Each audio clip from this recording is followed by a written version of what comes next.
የደቡብ ኢትዮጵያ ክልል ርዕሰ መስተዳድሩ አቶ ጥላሁን ከበደም የብልጽግና ፓርቲ ትላንትም ስራ ላይ ነው፣ ዛሬም ስራ እየሰራ ይገኛል፣ ነገም በርካታ ስራዎችን ይሰራል ብለዋል። ፓርቲያችን ብልጽግና ትላንት ስራ ላይ የነበረ ዛሬ የተሻለ ስራ እየሰራ ነገ እጅጉ የምንመኘውን ኢትዮጵያ ወደ ተምሳሌታዊ ለመቀየር ተክቶ 24 ሰዓት ሰባቱንም ቀን የሚሰራ የህዝብን ለውጥ የግለሰብን ለውጥ በመሻት ታሪክ እየሰራ ያስመዘገበ ያለ ፓርቲ ነው።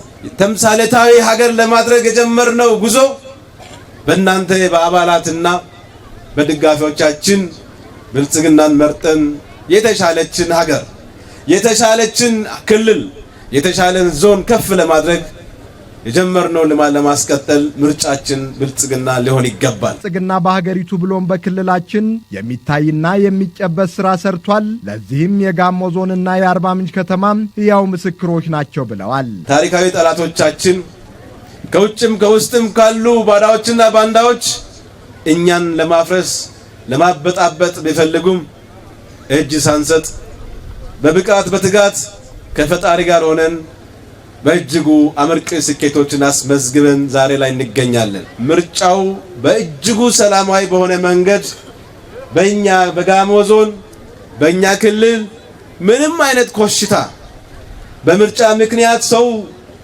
ስጋቱ ሳይወርቅ ቅድመ ምርጫ በምርጫ ዕለትና ድህረ ምርጫ ውጤት አይቶ ክህደት ፈጽመው ብጥብጥ ለማንሳት የሚፈልጉ አቅዶ የሚንቀሳቀሱ እዚህም እዚያም የሚያስቡ አሉና ሰላማችን በእጃችን ይዘን የሰላም ተምሳሌት ይሆንን ዛሬ እዚህ የተሰበሰብን ከዛሬ ጀምሮ እስከ ግንቦት 24 አልፎ 25ም 26ም ዞናችን የሰላም ተምሳሌት እንዲሆን ተክተን መስራት መከታተል መረጃ ስናገኝ መለዋወጥ ሰላማችን በእጃችን ነው ብላችሁ በደም እንድትሰሩ ለፈተናና ለችግር የማንበገር እኛ ብልጽግናዎች ችግራችንን እየፈታን ስኬቶቻችንን እያስቀጠልን ተክተን ለመስራት ቃል እንገባለን ሲሉም አቶ ጥላሁን ከበደም አረጋግጠዋል። እኛ ብልጽግናዎች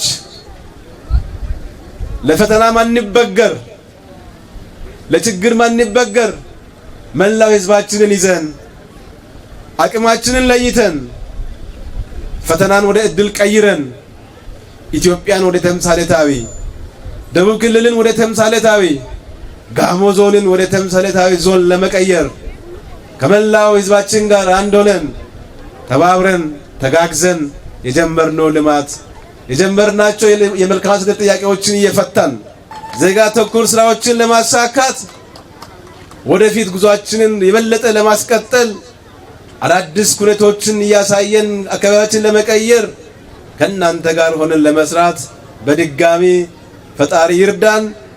ዛሬ የተሰበሰብን የስንዴ ነዶን መርጠን ብልጽግናችንን ከፍ እናድርግ። ብልጽግና አንድነት ነው። ብልጽግና የወጣቶች ተስፋ ነው። ብልጽግና የሃይማኖት መቻቻል ነው። ብልጽግና የለውጥና የእድገት መሰረት ነው። ብልጽግናን ምረጡ፣ የብልጽግና ምልክት የሆነውን የስንዴ ነዶን ምረጡ የሚሉ መፈክሮች ከመድረኩ ከፓርቲው አባላትና ከደጋፊዎች በስፋት አስተጋብቷል።